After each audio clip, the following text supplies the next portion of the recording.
आटापिटा विरोधकांचा लाडक्या बहिणीसाठी. आता हे तेच विरोधक आहेत की हे कोर्टामध्ये गेले होते लाडकी बहीण योजना बंद पाडण्यासाठी. या घटना घडूच नये याचं प्रशिक्षण, याचं संस्कार कोण देतं? घरामध्ये देतं. प्रत्येक गोष्टीसाठी सरकारला जबाबदार म्हणून चालत नाही. नसरापूर प्रकरणामध्ये आज आरोपीला फाशीची शिक्षा सुनावण्यात आलेली आहे. महिला लोकप्रतिनिधी म्हणून काय प्रतिक्रिया? या निर्णयाचं स्वागत आम्ही करतो, देवाभाऊंचं स्वागत आम्ही करतो. त्यावेळेची जी जनभावना आहे ती जनभावना आपण बघता फडणवीस साहेबांनी आश्वासित केलं होतं की हा जो आरोप आहे या आरोपीला जोपर्यंत फाशीची शिक्षा होत नाही तोपर्यंत मी सुद्धा स्वस्थ बसणार नाही.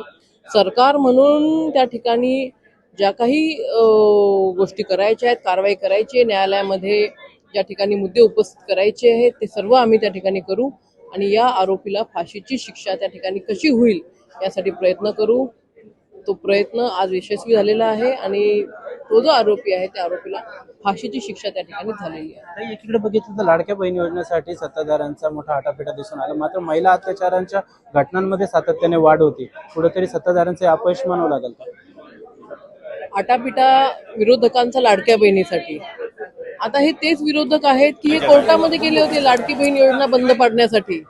त्याच्यामुळं या विरोधकांवरती महाराष्ट्रातल्या लाडक्या बहिणींचा विश्वास राहिलेला नाही आहे.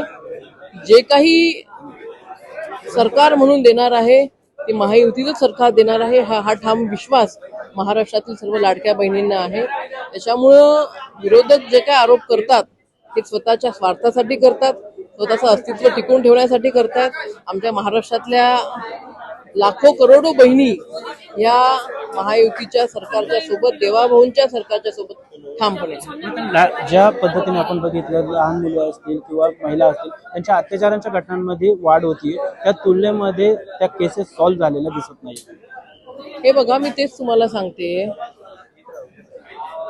सरकार केव्हा काम करतंय? घटना घडल्यानंतर सरकार काम करतं. या घटना घडूच नये याचं प्रशिक्षण, याचं संस्कार कोण देतं? घरामध्ये देतं. प्रत्येक गोष्टीसाठी सरकारला जबाबदार म्हणून चालत नाही. आपल्या घरामध्ये त्या ठिकाणी एखादा मुलगा जर का चुकीच्या पद्धतीने वागत असेल तर पहिलं काम कुणाचं आहे? त्या परिवारातल्या जे त्यांचे आई आहेत, वडील आहेत, त्या परिवारातले जे वरिष्ठ आहेत त्यांचं काम असतं. सरकार नाही त्या मुलाला त्या ठिकाणी सांगणार की बाबा तू असं कर, तू तसं कर. छोट्या गोष्टींमध्ये मी सांगते तुम्हाला. त्यामुळे प्रत्येकाची एक नैतिकता आहे, प्रत्येकाला एक समाजाचं देणं आहे. समाजामध्ये आपण कशा पद्धतीने वावरलं पाहिजे, आपल्या घरातल्या ज्या आपल्या माता भगिनी आहेत त्यांना आपण जो आदर देतो तोच आदर आपण आपल्या शेजारच्यांना दिला पाहिजे, समाजातील इतर महिलांना त्या ठिकाणी दिला पाहिजे. ही भावना खरं तर प्रत्येक भारतीयाच्या मनात, प्रत्येक महाराष्ट्रीयांच्या मनात त्या ठिकाणी असली पाहिजे. ही भावना कशा पद्धतीने रुजवायची हे त्या घरातले संस्कार असतात आणि त्या संस्कारातून ह्या गोष्टी घडत असतात. बरं, एक शेवटचा प्रश्न आहे, या ज्या केसेस सध्या घडता येतं तर यासाठी एक सक्षम कायदा हवा अशी मागणी एक महिला लोकप्रतिनिधी म्हणून तुमची असणार? सक्षम कायदे आहेतच ना. कायदा आहे म्हणून तर आज आरोपीवरती त्या ठिकाणी निकाल लागलेला आहे आणि आरोपीला शिक्षा झालेली आहे. कायदा जर नसता महिलांच्या संरक्षणासाठी तर त्या ठिकाणी आज त्या आरोपीला शिक्षा झालेली नसती. कायदा आहे, त्या कायद्याचं इम्प्लिमेंटेशन होणं त्या ठिकाणी गरजेचं आहे. बरं, तुम्ही म्हणतायत की सक्षम कायदा आहे, मात्र अहिल्यानगर जिल्ह्यामधील ही एका चिमुरडीवरती ऍसिड फेक प्रकरण झालेलं होतं, मात्र त्यामधील आरोपीला अद्यापही अटक झालेली नाही.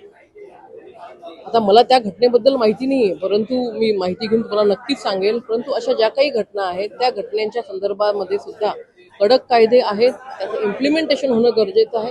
खास करून या केसमध्ये काय आहे याची मला कल्पना. धन्यवाद ताई. रवी सरोसे, लेट्स अप मराठी, मुंबई.